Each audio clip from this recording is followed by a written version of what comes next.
Hello and welcome to the session on DC circuits. In this session, we will learn about Kirchhoff's voltage law and Kirchhoff's current law. So, what is Kirchhoff's law? Kirchhoff's law दो parts में divided है, Kirchhoff's voltage law और Kirchhoff's current law. Kirchhoff's voltage law में हम एक circuit assume करते हैं, जैसा यहाँ पर एक circuit दिखाया हुआ है. ये एक क्लोज्ड लूप सर्किट है और इस लॉ ये कहता है that the total voltage around the loop is equal to the algebraic sum of all the voltage drops within the same loop. कहने का मतलब है जितने भी रेजिस्टर्स हमारे इस सर्किट के अंदर लगे हैं उन सब का वोल्टेज ड्रॉप जो है वो टोटल सप्लाई वोल्टेज के इक्वल होगा. तो अगर हम इस लूप की इक्वेशन बनाएंगे तो as per Kirchhoff's voltage law VAB, VBC, VCD and VDA इन चारों का समेशन 0 होगा. Kirchhoff's voltage law is also known as conservation of energy. इसके बाद आता है किरचॉफ्स करंट लॉ, शॉर्ट में इसको KCL भी बुलाते हैं. यहाँ पर किसी नोड को कंसीडर किया जाता है. इस नोड पे जितना इनकमिंग करंट है that will be equal to the total outgoing current. तो हम ऐसा लिख सकते हैं current exiting is equal to current minus the current entering और current exiting plus current entering equals to 0. Ultimately Kirchhoff's current law works upon conservation of charge. ये charge को conserve करके रखता है and this is known as Kirchhoff's current law. इनके ऊपर questions करने से पहले कुछ टर्म्स हैं which are important for DC circuit theory. Circuit means a circuit is a closed loop conducting path in which electrical circuit flows. अगर हम इस सर्किट को देखें, इस सर्किट के अंदर V, R1, R2 ये एक सर्किट बनाते हैं. इसी तरीके से ये पूरा एक नेटवर्क है V, R1, R3, R5, R6 till R8 ये एक सर्किट है. तो कहने का मतलब है ये एक क्लोज्ड पाथ है जो एक पाथ प्रोवाइड कर रहा है करंट फ्लो के लिए. Then what is path? A single line of connecting elements और सोर्सेस.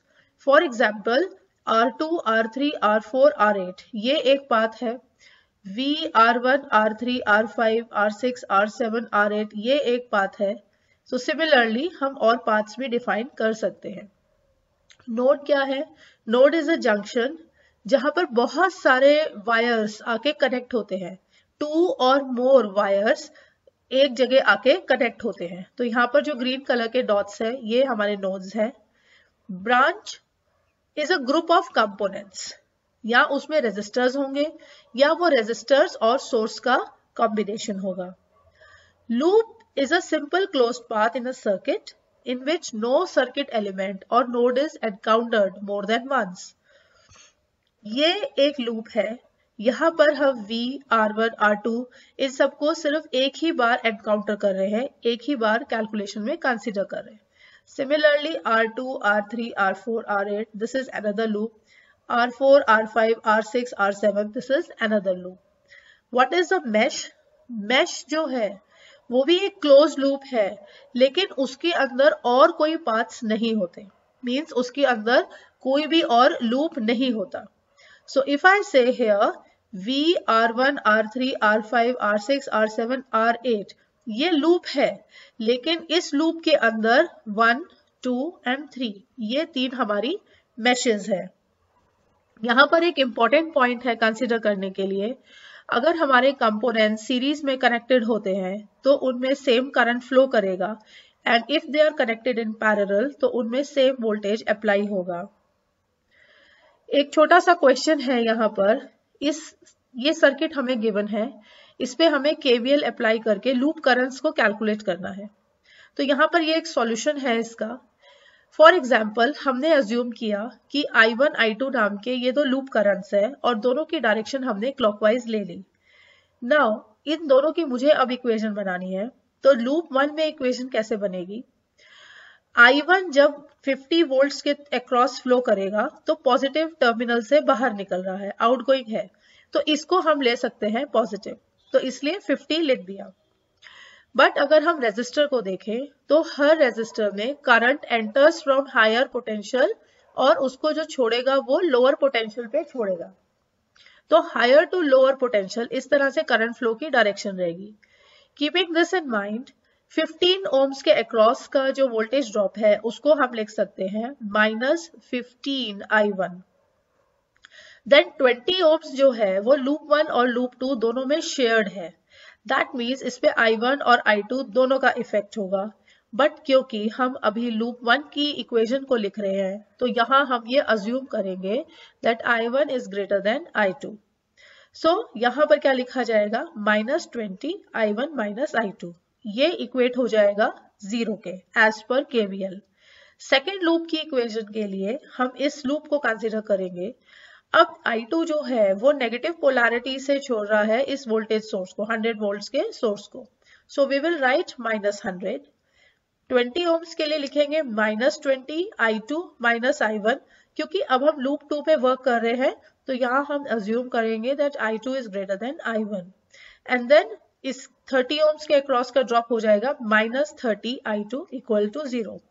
इन दो इक्वेशंस को जब हम सॉल्व करेंगे तो ये I1 और I2 की हमारी दो वैल्यूज आ जाएंगी, जहां पर I2 की नेगेटिव साइन का मीनिंग है कि I2 की डायरेक्शन एंटी क्लॉकवाइज होनी चाहिए। तो आप जो भी डायरेक्शन अज्यूम करेंगे, हमारी ये न्यूमेरिकल वैल्यूज जो कैलकुलेट होकर आएंगे ये हमें बताएंगे कि हमारे एजम्पशंस करेक्ट है या हमें इन डायरेक्शंस को रिवर्स करने की जरूरत है। सिमिलरली हम एक एग्जांपल KCL का ले सकते हैं। तो ये एक सर्किट है, इस सर्किट का हमें ये सारा टेबल कंप्लीट करना है। टेबल को कंप्लीट करने के लिए हमें KCL अप्लाई करना है इस सर्किट में। तो हमें यहाँ पर कुछ रेजिस्टर्स दे रखे हैं और एक हमें करंट सोर्स दे रखा है, ये बीच में 10 मिली एम्पियर्स का। KCL अप्लाई करने के लिए हमें इस नोड को कंसीडर करना होगा। हमारे पास इस सर्किट में सिर्फ एक ही नोड है और इसका हम वोल्टेज V अज्यूम करेंगे। अब KCL मींस I1 और I2 ये दो मेरी ब्रांच करंट्स है और इनकी डायरेक्शन भी मैंने अज्यूम की है। तो यहाँ पर मैंने ये अज्यूम किया है कि I1 प्लस I2 ये दो इनकमिंग करंट्स है, that is equal to the outgoing current. Outgoing current है हमारा 10 मिली एम्पियर्स। अब I1 हम कैसे लिख सकते हैं, I1 हम ले सकते हैं V upon R2 plus R3, this is as per Ohm's law, और I2 की वैल्यू क्या हो जाएगी, V अपॉन R1। तो यही इक्वेशन है। अब हमारे पास सिंगल इक्वेशन है, सिंगल वेरिएबल है, तो यहाँ से V की वैल्यू ये आ जाएगी। इसके बाद हम I1, I2 and different voltage drops वो सब कुछ कैलकुलेट करके, और ये टेबल में आंसर है, ये आप आराम से वेरीफाई कर सकते हैं। यहाँ पर हमें एक चीज का ध्यान रखना है, नंबर ऑफ इक्वेशंस कैसे पता चलेंगी। अगर हम KVL पे वर्क करते हैं तो जितने हमारे लूप्स होंगे उतनी हमारी इक्वेशंस बनेगी। तो इस सर्किट में हमारे पास 2 लूप्स थे तो 2 इक्वेशंस बनेंगी और 2 ही वेरिएबल्स ऑफ कोर्स हमारे पास होंगे। सिमिलरली KCL के केस में हमें नंबर ऑफ नोड्स देखनी है। अब इस क्वेश्चन में हमारे पास एक ही नोड थी, इसलिए एक ही इक्वेशन बनी एक ही वेरिएबल के साथ, and the things are calculated in that way. So I hope यहाँ पर आपको किरचॉफ्स वोल्टेज लॉ और किरचॉफ्स करंट लॉ के बेसिक अंडरस्टैंडिंग हुई होगी। Still you have any problem, you can mention it in the comment box of this video. Till then, thank you and happy learning.